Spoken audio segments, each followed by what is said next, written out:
и двамата, които са в секторите, в долния сектор, мятат почти до шавара, на половин един метър максимум да е от него и вадат риби.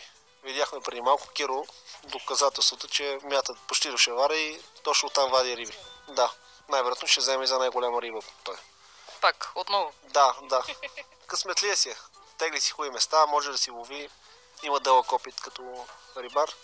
Общо взето, настоява си на на и същи метод.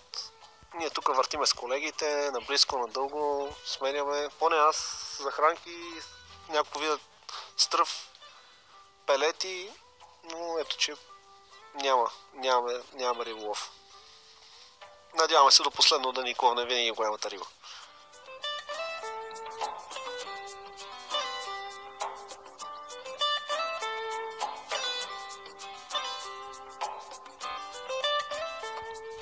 Има някои особености в вида риболова, които е добре да се спазват. Като да речем тегло, тип, размер на хранилката, които трябва да съответстват на дълбочината на водоема и диаметъра на влакното. Такъма е добре да се монтира последната схема. На дълбочина до 2 метра, теглото на хранилката да е до 10 грама, а влакното 0,15 мм клетка цилиндър.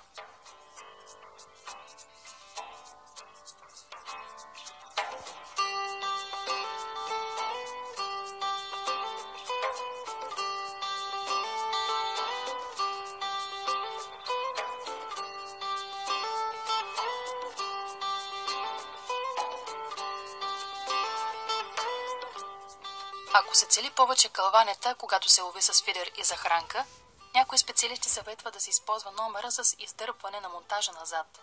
Той е лесен за прилагане и ще предизвика дори повече кълванета от очакваното. Работи перфектно за шаран, плати, кайлин, дори също и за бабушка, когато се лови с затворен фидер и червей.